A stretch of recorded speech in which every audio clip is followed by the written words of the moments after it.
when I was 60 years old. My husband Aaron, without any warning, swallowed sleeping pills. When I found him, he was wearing the suit I had ironed, lying neatly in bed, with a faint smile on his lips. For a moment, I didn't know the reason for his suicide, until I found a letter in his arms. Chapter 01. My wife, Sandra, has fulfilled my lifelong promise, allowing our child to walk upright and proud in this world. Now, our son has a successful career, and our grandchild is about to be born. I have no more worries. Separated by life and death, true love cannot be held in my arms. I can finally free myself from this unfortunate marriage. This was Aaron's handwritten letter, with sharp strokes, each word cutting to the heart. The wife in the letter wasn't me. The true love wasn't me. The source of his misfortune, though, was me. I looked at Aaron, lying peacefully on the bed after more than 30 years of marriage.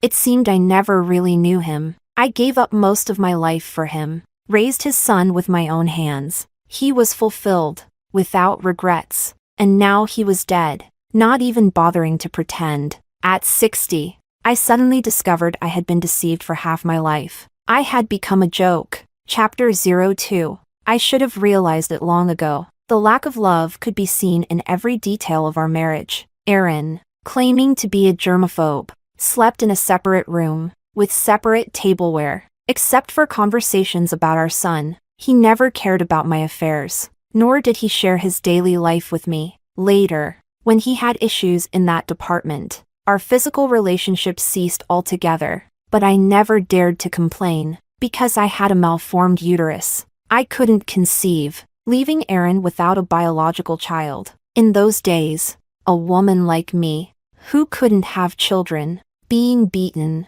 cheated on, or divorced was considered normal. In my 20s, when I thought my life was over, it was Aaron who firmly held my hand and told me it didn't matter. We could always adopt. I was grateful for his unwavering support, and I devoted myself to taking care of him and our adopted son. He worked in chemical research, and his job often required him to relocate. For that, I gave up my job at the newspaper and took care of the household. When he was struggling, I survived on hard cornbread, giving all the vegetables and meat to him and our son. For 3 years, I didn't buy a single new piece of clothing.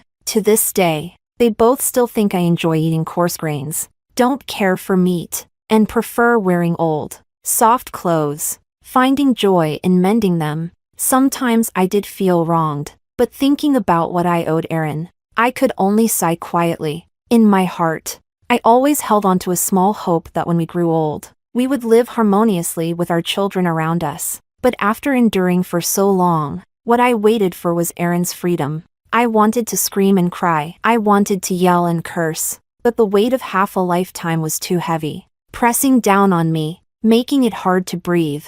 I collapsed on the floor, like a fish drowning, my mouth wide open, yet unable to utter a single sound. Chapter 03. I don't know how long it has been. Light outside shifted and flickered, and a single tear fell onto my hand. I snapped back to reality. My gaze drifted to the old wooden chest under Aaron's bed, the one with a lock. It was his sacred privacy, off limits to me. But now, I grabbed a fire axe and, without hesitation, broke open his private world. Inside were stacks of handwritten letters, thick and many. Some were yellowed with age, others worn and creased from being handled repeatedly. I knew these letters would be like sharp blades, cutting me to pieces. Yet, my hands trembled as I stubbornly began opening them one by one. My wife, Sandra. My wedding is next month. To ensure there will be no other children after marriage, I had a vasectomy today. In this life, I will only have one child.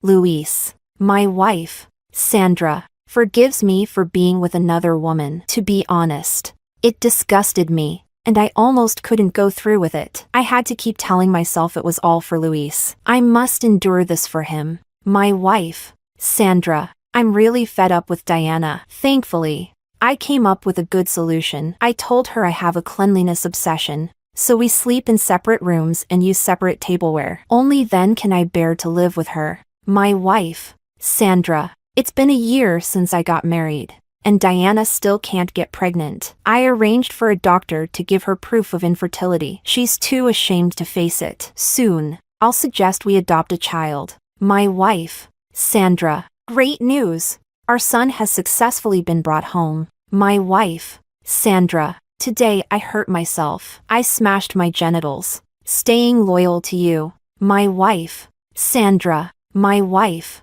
Sandra. These words circled in my mind and ears. Impossible to shake off. I only felt dizzy and had ringing in my ears, with a suffocating feeling stuck in my lungs, sinking into my stomach, causing a spasm in my gut. Finally, I rushed to the bathroom and vomited violently. Chapter 04. I vomited until the world spun around me. I tried to stand up 3 times while leaning against the toilet before I finally managed to stand. Coming out of the bathroom, I looked around at this house I had lived in for over 30 years. Our bedroom, Aaron and I, was separated by an entire living room, completely divided.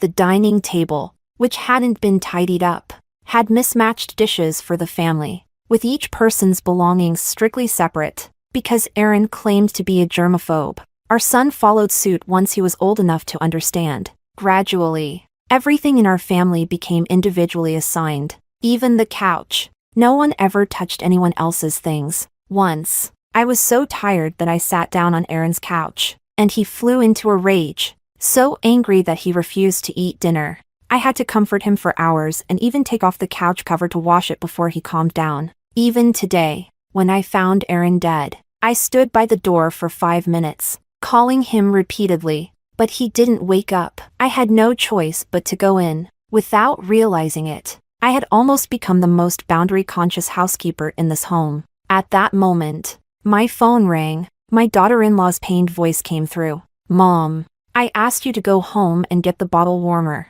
Why are you taking so long? I'm about to go into the delivery room, and Luis has to take a company conference call. I need you here to take care of me."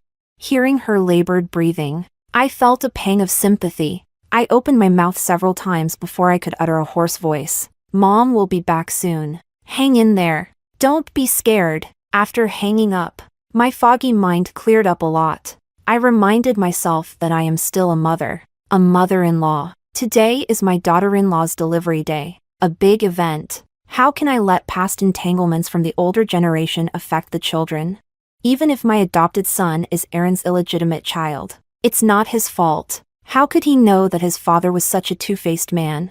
He is the son I have raised with all my love and effort. He is my son, Aaron. Since you wanted to die for love, take your secret with that woman to the grave. I wiped away my tears and went into Aaron's room to clean up his letters, suicide note, and sleeping pills, erasing all traces of his suicide. It's better for our son to come home and find that he died suddenly. But as I was tidying up the drawer, I found Aaron's phone. Fearing he left something behind, I unlocked it, and there, I saw a scheduled email. The recipient was my son. Chapter 05. Suddenly, an overwhelming sense of dread enveloped me. Still trembling, I opened the email. "My son Luis. By the time you receive this email, your father will already be dead. Forgive your father for being selfish. Forgive me for not being able to endure your stepmother any longer. But don't grieve for me. To me, fulfilling my promise to your mother in this life has already brought me contentment." I read these cold lines of text in disbelief. The scene before me began to tremble. My fingers become stiff, even struggling to swipe the screen. So, Luis knew everything all along. He, his father, and his biological mother were the real family. Then what about me? What was the meaning of my half-life of nurturing him? I collapsed to the ground, unwilling to stop, and kept scrolling. What I found next truly made me feel as if I had fallen into an icy abyss. "Now that you will have a precious son and a successful career, there's nothing more I can do for you. I'll leave everything to you, sparing you the burden of caring for the elderly. As for the stepmother you despise, I've taken care of her too." I added a new biological poison to her insulin, and it's slow-acting. By the time it takes effect, your wife will have just finished her postpartum recovery. Your stepmother will make her final contribution and then die. At that time, the life insurance I bought for her will kick in, and you'll be the beneficiary. Diana has no relatives, and no one will investigate her death. Even if they do, the culprit will only be me. I will leave this world with all the blame, giving you a perfect conclusion. Finally, remember to take the letters locked under my bed and bury them with me alongside your mother.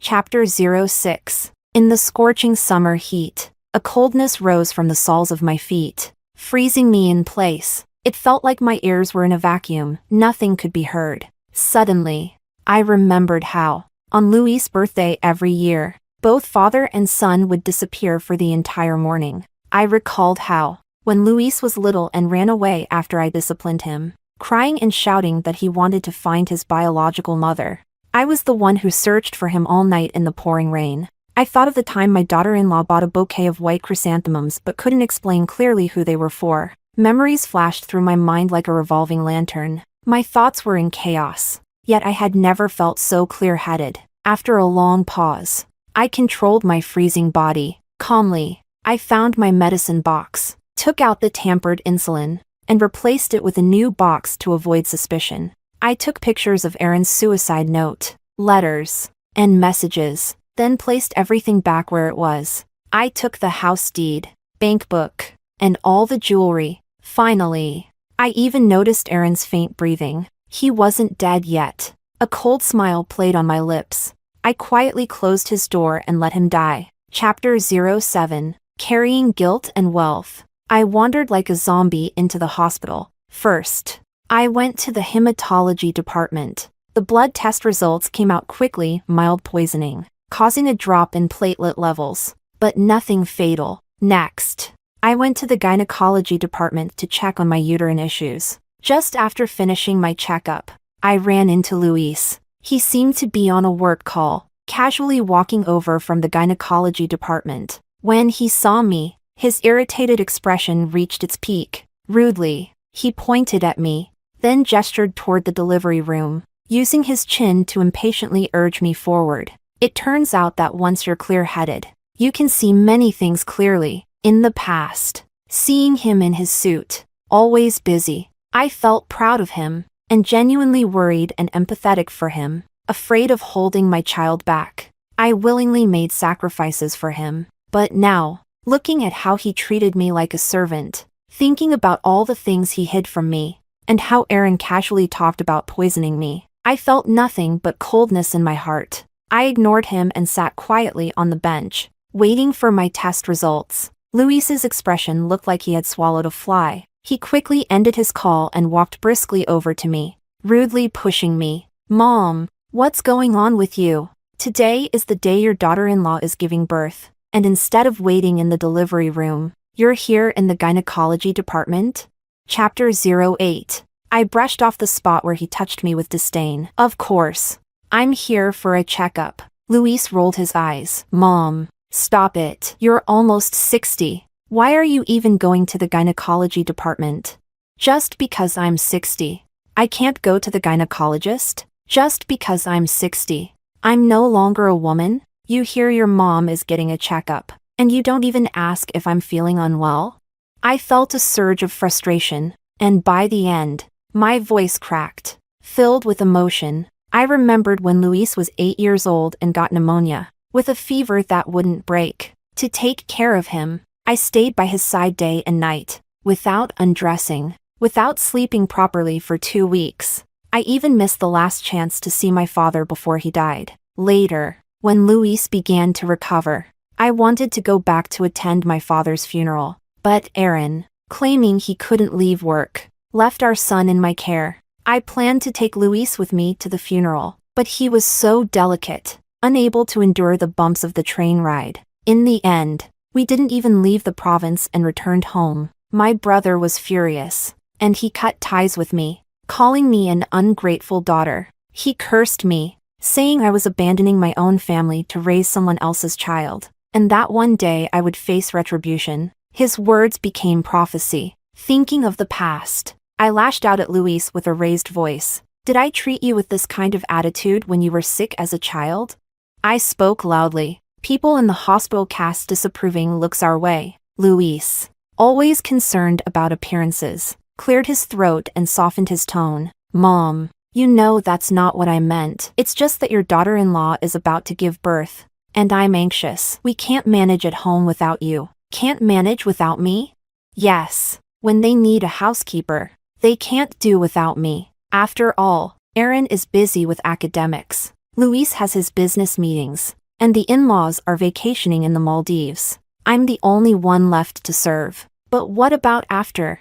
I don't even have the right to keep living. I can't be a burden to my son. I have to trade my own life for insurance money for him. My heart ached painfully, and as I lowered my head, a tear fell onto my knee. Luis hesitated, about to ask something, when his phone rang again. This time, it wasn't work, because when Luis looked at the phone, he froze like a statue. Judging by the time, Aaron's scheduled message must have arrived. Chapter 09. Aaron had planned everything. If my daughter-in-law hadn't asked me to go home at the last minute, I should have been at the hospital, while my son would have returned home to deal with his father's body. I would have been completely unaware of his scheme, but fortunately, fate intervened and let me see it. Luis stood frozen in place, not moving for a long while. After a moment, it seemed he had processed his emotions. Avoiding my gaze, he said, "Mom, I left an important document at home. I need to go back and get it." With those words, the last shred of hope in my heart shattered. Just moments ago, I had truly hoped that this child I had raised with all my love might stand by my side. Just this once. Even if he didn't reveal the truth to me, perhaps he could feel a hint of anger toward what his father had done. But he didn't. He was nothing more than an ungrateful child through and through. "Mom, you should go to the delivery room now. My wife can't be left alone right now." Luis, clearly preoccupied, urged me and turned to leave. At that moment, his phone rang again. I could hear my daughter-in-law's voice through the receiver. "Honey, I asked Mom to go home to get something, but she hasn't come back yet, and now I can't reach her. Do you know where she is?" She was in pain and sounded wronged. "I'm giving birth to a child for your family, and not one of you is here. I'm not having this baby anymore." Normally, in moments like this, my son would bend over backward to soothe his wife, but now he stood still, like a statue. He mechanically turned around and, trembling, asked me, "Mom, did you just go home?" My bloodshot eyes were the only answer I gave him. Luis turned pale, quickly hung up the phone, and staggered away in panic. Chapter 10. I sat in the gynecology department for 2 hours. Finally, I received my medical report. My uterus was perfectly normal. I clutched the report tightly, my mind filled with memories of the judgment and mistreatment I faced when I couldn't have children in my younger years, and the joy on my friends' faces when they had babies. I thought of the neighbor's daughter who always spent money recklessly, buying her mother designer clothes and bags, while my adopted son brought me his mother-in-law's old clothes. He still believed I liked wearing second-hand clothes, but he's in his 30s now, a smooth-talking business elite. Does he really not know that no one likes old clothes? He simply doesn't care about me. I was so lost in grief that I didn't notice Luis frantically rushing over. He cautiously asked, "Mom, why haven't you been answering your phone? You know Dad committed suicide, right? Why didn't you save him?" This barrage of questions only made me want to laugh coldly. I replied in a frosty tone, "How would I know? He wouldn't let me into his room." Luis was left speechless, but clearly, he felt relieved. Since I didn't enter the room, I naturally wouldn't have seen Aaron's letters, nor would I know about his scheme. So, Luis returned to his usual accusatory tone. "What's going on with you today? You don't care about your daughter-in-law giving birth, and you don't care about Dad's suicide either. You don't care about anything. Are you even my mom?" Ha, I really wasn't his mom. I shot back at him. "Are you really my son? You're only worried about your wife and your dad. Have you ever asked about me? Am I your mom, or just your family's maid?" I stared Luis down. "I've already gone through menopause. I can't have any more children. This ungrateful child standing before me is my only son. The only son I spent half my life raising with all my love and effort." Perhaps feeling guilty, Luis was speechless again, but only for a moment, before he exploded in anger. "Mom, have you had enough? Of all times, why can't you just hold off on your little illnesses?" Chapter 11. I looked at Luis in shock. How was he able to speak to me so self-righteously? When did this child I raised with my own hands become so rotten? Luis continued to prattle on. Mom, you need to reflect on yourself. Why didn't you know that your husband was going to commit suicide? Have you ever really cared about him? Haven't I? Of course I have. But Aaron and I had an invisible boundary between us. Whenever I crossed into his territory, he would get angry. If I touched his things, he would lose his temper. When I asked about his life, he would become impatient. Even when he was sick, asking a few more questions was wrong. Eventually, I was trained to keep quiet, to do everything in silence, without saying a word. Over the decades, this became the norm. I spoke coldly. I don't know why your dad committed suicide. Do you? Luis ran his hand through his hair. Mom, that's what you should be worried about. Everyone has a role in this society, and your role is being a housewife. Now's not the time for wild guesses. You know Dad hated it when you overthought things. Just go take care of him, and when he wakes up, apologize properly. He'll forgive you. I responded with a cool "oh." Inside, I felt a wave of disappointment. So Aaron wasn't dead after all? It seems Luis was the one who saved him. What a loving family they are. One willing to die for love, the other rushing to save a life. And me? I'm just the person who deserves to die. At that moment, Luis's eyes landed on my medical report. He snatched it from me and sneered. Let's see what kind of illness you have. Chapter 12. Luis finally understood what was written on the report. His face turned pale, and he struggled to control his expression. Mom, aren't you infertile? Is this report wrong? Now he was getting nervous, and he had slipped up. I had never told him that I was infertile. In fact, I had always told him that he was my biological child. I looked at Luis and asked, how did you know I was infertile? Maybe Dad mentioned it to me once. I asked him why I didn't have any siblings, and he probably just made something up because he was embarrassed. Later, I figured it was probably his issue. Luis's acting was poor, and his words didn't even make sense. Looking back, Aaron wasn't much of an actor either, but because I trusted him, I was blind, and that blindness ruined my life. As Luis stammered, his phone rang again, this time. It saved him. Aaron had woken up. Luis was genuinely overjoyed. He grabbed my shoulder roughly, urging me to go take care of Aaron. It hurt where he grabbed me, and I coldly shook him off. Luis's face darkened, but he kept his patience and tried to reason with me. Mom, I know you're overthinking things right now, but whatever Dad may have done to you, it's all in the past. You're both getting older. It's time to stop making a fuss. He's right. I am getting old. I won't make a fuss. I'll simply cut things clean and fast.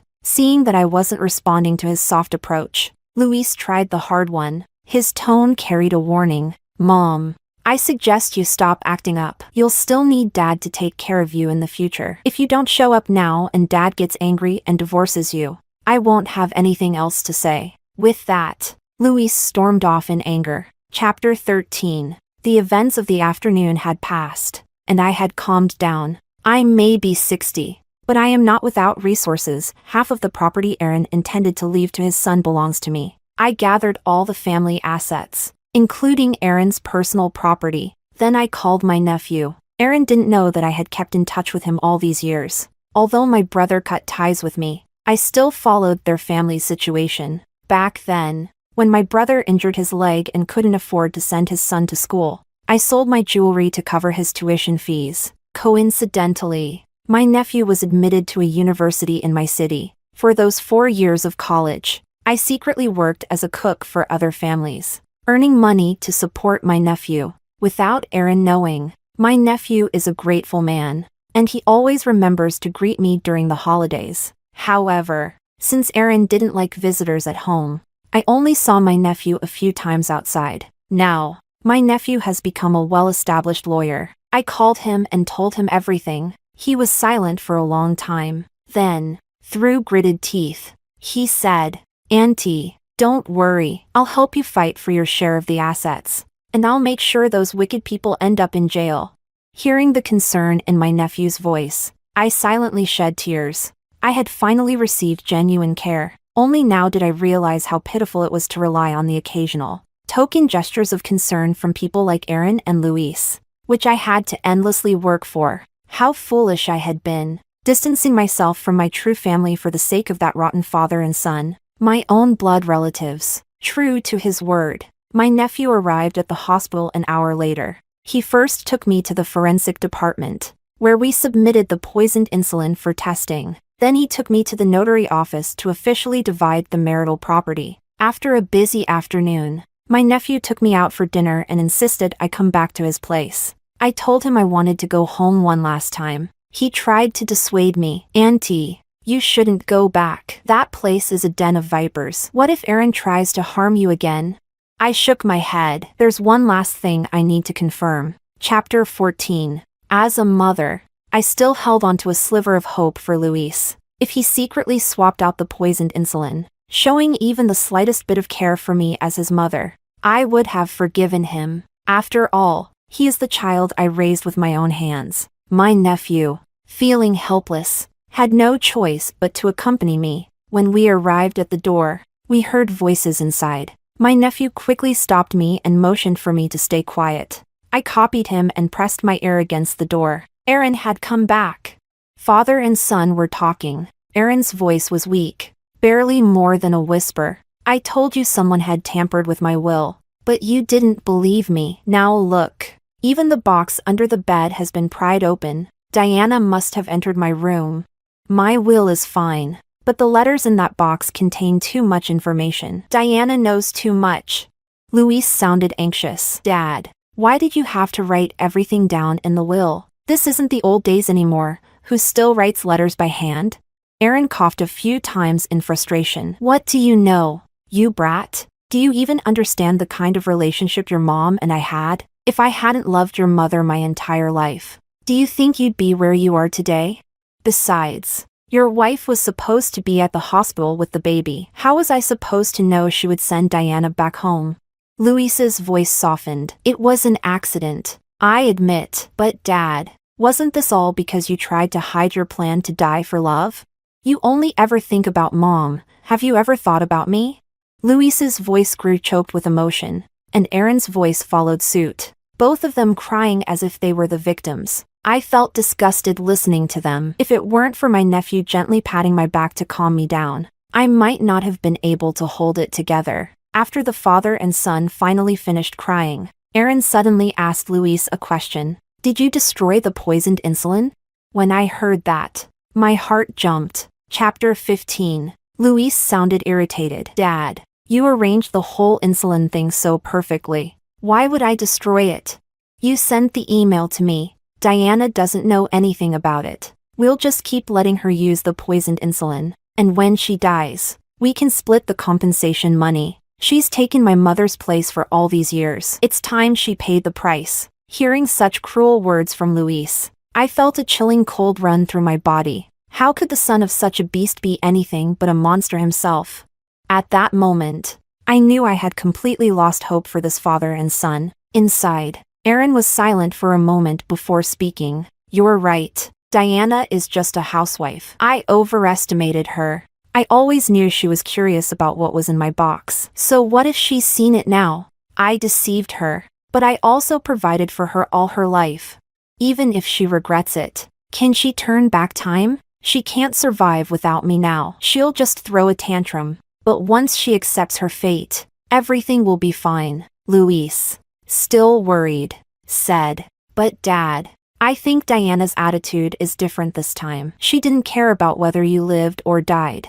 And she's ignoring my wife too. Dad, we're both respectable people. We can't let her make a scene. Aaron scoffed confidently. That's nothing to worry about. I know Diana too well. She loves me too much. Hasn't she always been the one to compromise and apologize? All I have to do is wait. Even if this time feels more serious and she's upset. It's just jealousy. I'll pretend to try to kill myself again, and she'll feel balanced. She'll go back to being our servant. Luis's voice was filled with admiration. Dad, I have to say, you're brilliant. You're the perfect example of what a man should be. Aaron let out a smug laugh. I know you don't fully believe me, but don't worry. In such a serious situation, I've made sure to have a backup plan. There was a cold, murderous edge to Aaron's voice. I'll use a stalling tactic for now. If Diana has any second thoughts, I'll just kill her again. Luis, hearing his father talk about murder, didn't hesitate. Instead, he clapped and praised him enthusiastically. Chapter 16. After hearing the conversation between father and son, I was frozen in place. It was my nephew who helped me leave. Even when we got into the car, my nephew was quietly wiping away tears. I followed suit, wiping away my own tears. I've been such an unworthy aunt, barely paying attention to him, and now I've burdened him with my troubles and caused him to share my pain. When we finished crying, my nephew took me to his home. He wasn't married yet, but his place was neat and tidy, and he had already prepared the biggest room for his father in advance. Now, he settled me into that room. As soon as we got home, he started working on the lawsuit. For the next few days, my nephew took time off from work to stay by my side, running around with me, dealing with everything. During this time, that father and son duo called me countless times, but I didn't answer a single one. Luis even sent me pictures of his newborn son, trying to soften my heart. But this child isn't related to me by blood, so why should I feel anything? I deleted the photos without a second thought. A few days later, Luis borrowed someone else's phone to call me. I thought it was a call from the court, so I answered without a second thought. It turned out to be Luis, launching into a dramatic performance. Mom, where are you? Can you stop making a fuss? Do you even know that Dad attempted suicide because of you? This time it was really dangerous. He's in the ICU. Dad left a handwritten note saying he knows he was wrong, that it took losing you for him to realize you're his true love. If you just come home, he won't dwell on the past anymore. We can all live happily as a family again. His voice was so loud, I held the phone away from my ear in annoyance. By the end of his speech, there was nothing of substance. I just responded with an indifferent "oh." Luis clearly wasn't expecting such a cold reaction. He paused for a moment, then forced a tearful tone. Mom, Dad wants to say something to you himself. He hung up and called me back on video. This time, I answered. I wasn't moved, I just wanted to see what kind of act they would put on next. Chapter 17. In the video, Aaron was lying on the hospital bed, hooked up to tubes. When his cloudy old eyes looked at me, they were filled with what he believed was deep emotion. In a weak voice, he began reminiscing about our past. Diana, the truth is, I liked you from the very first time you came to interview us at the office. But at that time, I was always thinking about the one who passed away. I couldn't see clearly. Later, I stubbornly held on to that. Never mind. I didn't realize until I'd lived most of my life that I still didn't understand it. When I think about everything I've done, I feel like killing myself. Diana, I had to die once to realize I really can't live without you. Please come home. Aaron gave a heartfelt performance, even managing to squeeze out a tear. As for me, I felt nothing but goosebumps. No emotion.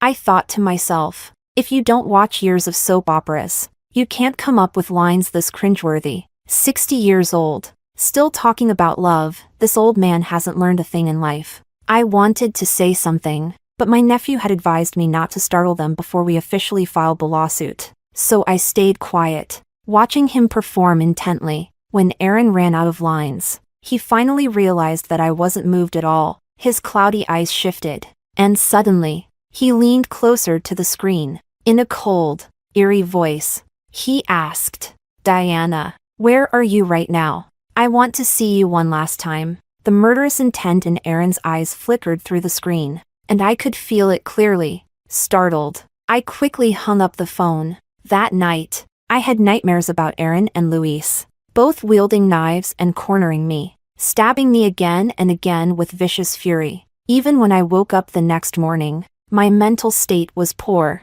I went downstairs in a daze to buy groceries, but as soon as I stepped outside, I was arrested by the police. Chapter 18. At first, I thought the police officers were there to help me, until they grabbed me by both arms. Panicking, I asked, Officers, why are you arresting me? The police explained, Ma'am, don't worry. Do you not know that you've been diagnosed with Alzheimer's?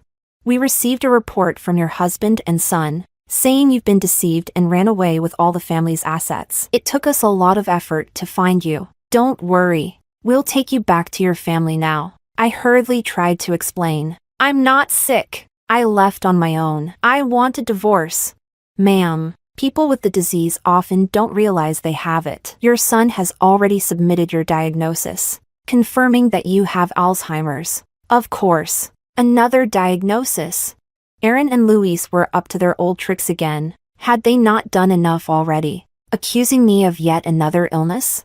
I frantically tried to explain that I wasn't sick, but the police seemed to trust the diagnosis report more. One of them pointed to my nephew, who was being restrained, and said, "This is the person who's deceiving you. Your family wouldn't hurt you." Seeing my nephew in handcuffs made me furious, and I started struggling violently. A crowd began to gather, with some concerned people muttering, "Isn't this police brutality?" They pulled out their phones and started recording. The officers had no choice but to explain the situation. Taking advantage of the moment, my nephew leaned closer to reassure me. "Auntie, don't worry. Once we get to the police station, they'll do an evaluation to see if you're really sick. The police will give us justice. They're lying about something that can easily be disproven, which means they have other motives. We need to be prepared." I calmed down, realizing my nephew made sense, and cooperated with the police. Sure enough, after several hours, my nephew proved his identity as a lawyer and our familial relationship. I also cooperated, demonstrating that my mental state was sound. We then took the opportunity to file a report and formally accused Aaron and Luis of attempted murder. Chapter 19. When I walked out of the police station, I finally felt a sense of relief, as if a heavy weight had been lifted off my shoulders. Now, all that remained was to go with my nephew to the forensic agency to collect the evidence, and Aaron and Luis would be finished. But just as I stepped out of the police station, a shadow rushed toward me. Before I could react, Aaron's twisted, old face was right in front of me, and in his hand was a syringe. In that split second, I thought it was all over for me, but suddenly, a police officer rushed out, kicking Aaron to the ground with a flying kick. This old man had attempted suicide twice before, but this time, he couldn't stir up any more trouble. With a venomous look in his eyes, he glared at me and cursed, "Diana, you won't die peacefully. You conspired with outsiders to harm your husband and child. How could you turn on the child you raised yourself? You don't deserve to be called human." His shameless words made even the officers present roll their eyes in disgust. I had a lot of insults I wanted to hurl at him, but I didn't even know where to start. Saying anything to a monster like him was a waste of breath. My nephew picked up the syringe from the ground and handed it to the police, angrily saying, "Officer, I told you this old man wasn't up to any good, and here he is, attacking someone right in front of the police station." The poison in this syringe is probably the same as the one he put in my client's insulin. Now that he's caught red-handed, he'll face multiple charges. The police acted quickly, gathering all the evidence of Aaron's crimes. However, since Aaron insisted that his son knew nothing and that Luis hadn't directly participated in any criminal activity, only Aaron was arrested. 2 weeks later, Aaron's attempted murder case and my divorce case were heard together in court. Before the trial, Luis appeared as a witness. He intercepted me in the hallway, bringing up memories of his childhood, trying to rekindle my motherly affection. He pleaded for me to take less of the assets, to leave more for him, as he needed to raise his child. I found it laughable. In every situation, it was me making sacrifices for him. What had he ever done for me? Giving me leftover grains? Handing me his mother-in-law's old clothes? Don't even think about it. I'm not giving you a single cent. I pushed past him, heading toward the courtroom, but he lost control. He ran in front of me, shouting, "You've never worked a day in your life, so why should you get so much of my dad's money? Just for being a housekeeper? Have you ever thought about how you'll live the rest of your life? You're 60 years old. Who's going to take care of you when you're old? Are you expecting your nephew to do it?"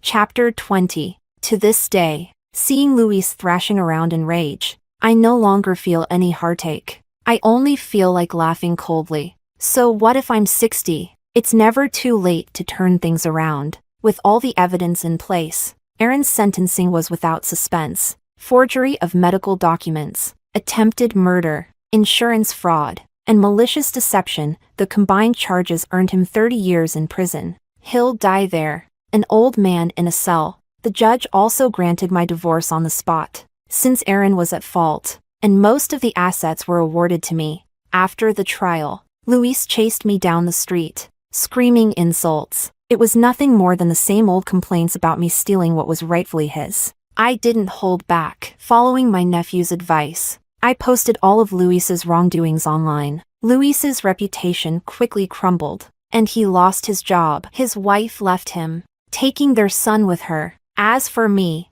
I received an overwhelming wave of sympathy from people online, outraged by my story. They said things like, "She's just an old lady, let's all chip in a little bit and raise a pension fund for her." I declined their kind offers. I have enough assets to take care of myself, and I asked them to donate to those in greater need. But through this experience, I felt the warmth of strangers, much warmer than the coldness of my own family. I started my own live streaming channel, sharing my daily life as a retiree, and it's been well received. Next, I plan to start a series on traveling in a camper van. 60 isn't too late to begin a new career. Before setting off on my travels, I went to visit Aaron in prison. I told him that, years ago, I'd heard about his first love and had my suspicions about Luis's origins. Back then, paternity testing wasn't available, so I had a blood test done. Aaron is blood type O, and Luis is AB.